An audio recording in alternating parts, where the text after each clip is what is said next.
We are counting down 25 wartime rationing food tricks the British government quietly banned after 1960. Not the shortages or the queues, but the knowledge that came out of them. The recipes grandmothers kept in the back of notebooks, the tricks that fed a nation through 6 years of rationing, quietly removed from the record when abundance made them embarrassing. This is what they cooked. Which trick mattered most? Number 25, how to make jam from carrots when sugar was off the ration. Sugar was rationed to 8 ounces a week. By 1942, even that was uncertain. Carrots were not rationed. Grated carrot cooked with a very small quantity of sugar or saccharin and a little lemon juice produced a spread that kept in a sealed jar for 6 weeks. The Ministry of Food called it carrot marmalade. The women who made it called it Tuesday.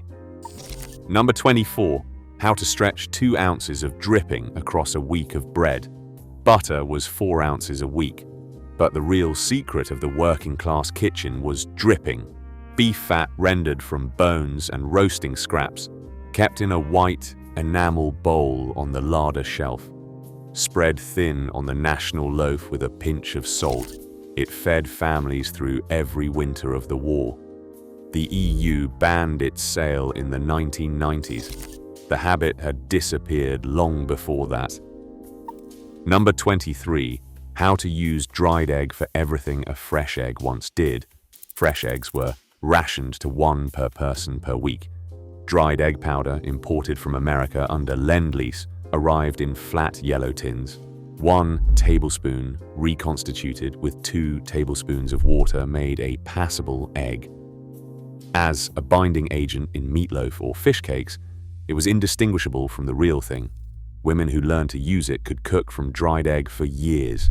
Most of them did. Number 22, how to make the national loaf last without waste.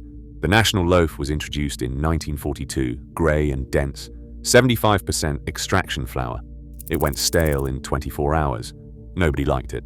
Women cut it the moment it began to go stale, refreshed slices against a hot pan, sent stale slices into bread pudding, and dried very stale slices for breadcrumbs. Nothing was discarded. There was no word for waste. Number 21, how to brew something drinkable when real tea was rationed. Tea was rationed to 2 ounces per person per week from July 1940. It was the ration that caused more distress than any other. Women dried used leaves and brewed them a second time, mixing real tea with dried mint, blackcurrant leaf, or raspberry leaf. A cup of weak tea with dried mint taken in silence at 11 in the morning was still tea. Nobody called it anything else. Number 20, how to cook tripe so a family would finish the plate. Tripe was off the ration because it was considered offal. That meant unlimited quantities at a price working-class families could manage. Long, slow cooking in milk with onions and white pepper for 3 hours produced a dish that was soft, mild, and almost without the smell that made it unwelcome raw. Women who cooked tripe well were known for it on their streets. Number 19, how to make mock cream from what was available. Real cream disappeared from British shops in September 1939 and did not return until 1954. Margarine, beaten with condensed milk and a little sugar until it thickened, held its shape on a sponge cake. It tasted sweet and faintly wrong. By 1944, the mock version had become normal. The women who made it stopped calling it mock. Number 18, how to cook a pig's heart so the children would not guess offal was off the ration. Liver, kidney, heart, oxtail, all available and cheap, capable of feeding a family when nothing else could.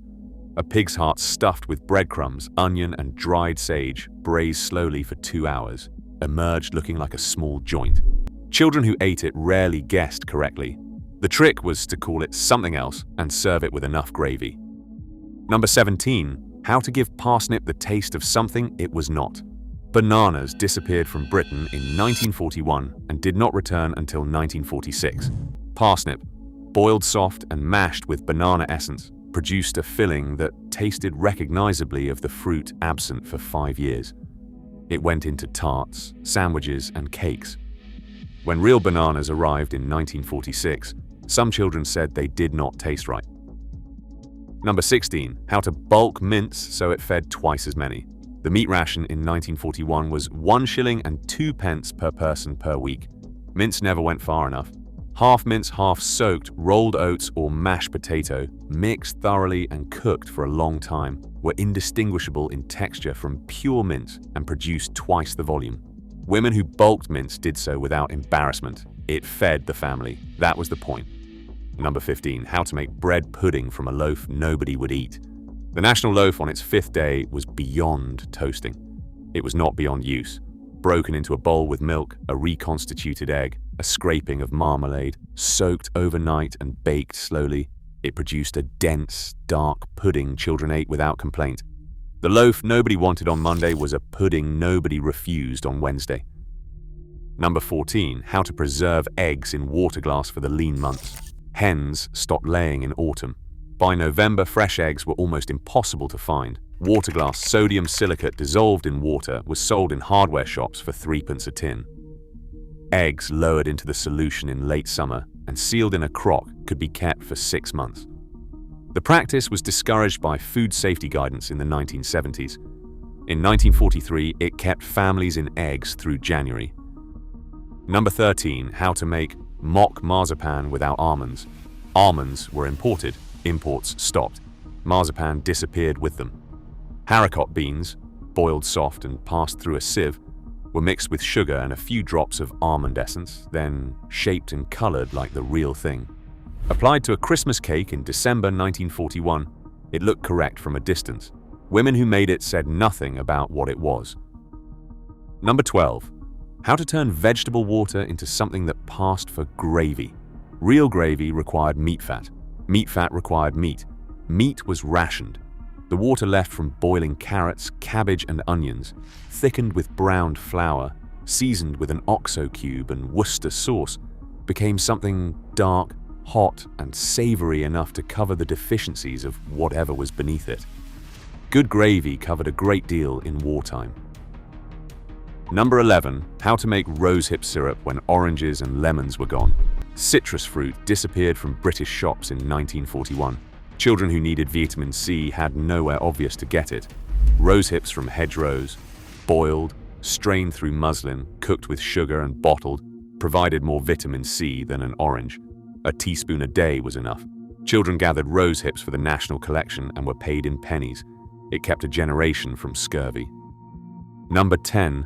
How to smoke fish in a domestic chimney. Fresh fish was never rationed, but reaching an inland city before it spoiled was the problem. Smoked fish lasted. They used a wire rack in the chimney breast above a low fire, with green oak chips on the coals and a piece of haddock on the rack for 4 hours. The result kept for a week. The practice was regulated out of existence in the 1960s. Until then, it worked. Number 9. How to make a week of meals from one pig's trotter. A pig's trotter cost 6p and was off the ration. Boiled for 4 hours with an onion, a bay leaf, and vegetables, it produced rich stock and enough shredded meat for a week of sandwiches. The stock set to jelly overnight. Reheated, it became soup. The pressed meat became brawn. One trotter, one family, 7 days. Number 8. How to bake with saccharin when sugar was not enough. Saccharin was 300 times sweeter than sugar and needed no ration book. It did not caramelize. It left a faint metallic aftertaste. It was what was available. Half a tablet dissolved in hot water was enough for a whole cake, with flavor built around it using vanilla or dried fruit. Women who baked with saccharin throughout the war developed a calibrated sense of its limits. They worked within them without complaint. Number 7. How to make pastry when there was almost no fat. Short crust pastry required fat. Fat was rationed. Half fat, half mashed potato. The potato held the pastry together without crumbling and gave it a denser texture that worked well under a stew filling. Some women never went back to the original recipe after the war. Some of them preferred it. Number 6. How to cook whale meat so the family would finish the plate. Whale meat appeared in British shops in 1947. Cheap, strongly flavored, dark red, unlike anything familiar. An overnight marinade in vinegar and bay leaves, followed by slow braising with root vegetables for 3 hours, produced a dark stew that could pass as something recognizable under sufficient gravy. Whale meat left British shops in 1953. Nobody asked where it had gone. Number 5. How to cure bacon without a smokehouse. Before refrigeration, bacon was made at home across Britain. The knowledge survived in older households through the war. Belly pork rubbed with salt, saltpeter, brown sugar, and juniper berries, turned daily in a cool larder for 10 days, produced a cured bacon that kept for 3 weeks. The practice was regulated by food hygiene laws in the 1960s. The bacon it produced was safer than most people understood. Number 4. How to make stock from bones the butcher had already used. Women who arrived at the butcher late afternoon could ask for bones already used for broth. A second boiling with fresh vegetables and a splash of vinegar drew out remaining minerals. A pale, thin stock, still nutritious, still savory, still capable of forming a soup. Nothing in the animal that could be used was left unused. Number 3. How to stretch a tin of snoek across 3 meals. Snoek was a canned South African fish, introduced to British shops in 1948. It tasted strongly of itself. It was not popular. In fish cakes with mashed potato, it was acceptable. In white sauce on toast, it was edible. As a paste with margarine spread thin on bread, it could be mistaken for something else. Snoek was withdrawn in 1949. The remaining stocks were sold as cat food. Number 2. How to make a Christmas cake with almost nothing. By 1942, every stage required substitution. No eggs, dried egg, no butter, margarine, no sugar, saccharin, no dried fruit, dried carrot, dried beetroot, a scraping of marmalade. The cake was darker, denser, and slightly sweet in an unfamiliar way. Women decorated it with mock marzipan and icing made from dried milk powder. They brought it to the table. The family ate it. Nobody mentioned what was missing. Number 1. How to cook without waste. The one habit the government forgot to keep. Every ban and regulation that came after 1960 addressed the specific practice. The water glass, the home curing, the chimney smoking. Each one was replaced by something cleaner, safer, and bought in a shop.